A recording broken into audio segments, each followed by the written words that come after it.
Greetings, Afterlifers, and welcome back to the podcast. And in this episode, we'll be talking about the 2014 survival horror game from Tango Gameworks, The Evil Within, directed by Shinji Mikami. Yes, the man behind Resident Evil. I have to say I only heard about this game once, but I guess the only reason why I kind of stayed away from it was the fact that I didn't like the um the cinematic camera, the what was it, the aspect, the cinema the aspect ratio that they did there. Um but I think later on they patched it, and by the time they patched it, I was like, okay, let me get this game again, and let me pick this game back up again, and I absolutely loved every minute of the Evil Within one. I love the the grimy, gritty atmosphere, and how the environments were so unique to the first game. And I'm gonna use that a lot because the Evil Within 2 is, well, we'll discuss the Evil Within 2 on the next episode. But the environments felt unique. Like the enemies, yeah, they're just your run-of-the-mill enemies, but the bosses you encounter in the Evil Within 1 were just so iconic, from the spider bitch, the one that hates the flames, right? And then there's the keeper, right?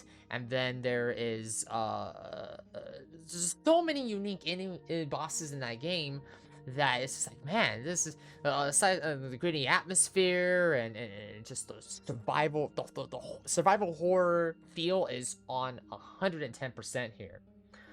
Um and Apparently, from my understanding, the game did have technical issues. Again, I didn't play this on day one, but I heard it has some technical issues. And again, some people had their nitpicks about the gameplay, the combat, how a lot of it was stealth and whatnot, and you have to conserve ammunition and whatnot. Um, the one thing that really stood out to me the most was not just the atmosphere and not just the boss fight design, but the main antagonist of the first game. Something that the second game kind of falters on, and again, we'll cover that in the next episode. But on top of that, the DLCs, the lore, like this first game really builds the world of this survival horror world of the Evil Within, and Shinji Mikami did a fantastic job. My only downside is that the protagonist, Sebastian Castellanos, uh wasn't as memorable as everybody around him. um and he only spoke when he needed, when he needed speaking, during cutscenes and whatnot. But not like the second game. They really stepped it up with his character development in the second game, and a lot of it revolves around the lore you picked up as you go throughout the game. uh and um I just wish it was a bit more polished on that side to make me care about Sebastian in the first game. At least in the first, they stepped it up in the second game. Um, and they did but speaking of the gameplay, right? So like the gameplay is they took notes from Resident Evil 4. They took notes from the modern Resident Evil games, where you have to rely on a leveling up system. This green gel stuff that you pick up, and along the way you do get keys for a specific thing um in your safe room. And on top of that, it's just so cool to see, right? It all fits in the world, but then you're gonna get the comparisons to Resident Evil, and people, and I'm one of those people that will say that it kind of felt like a more grittier version of Resident Evil 4, you know. Um, and there's nothing wrong with that, but it needs to have its own unique identity, right?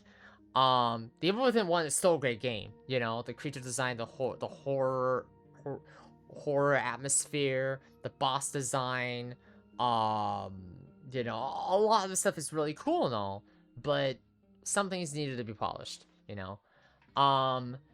But yeah, I enjoyed this. I enjoyed the Evil Within 1. And I highly recommend it to survival horror fans if you're looking for another game to play.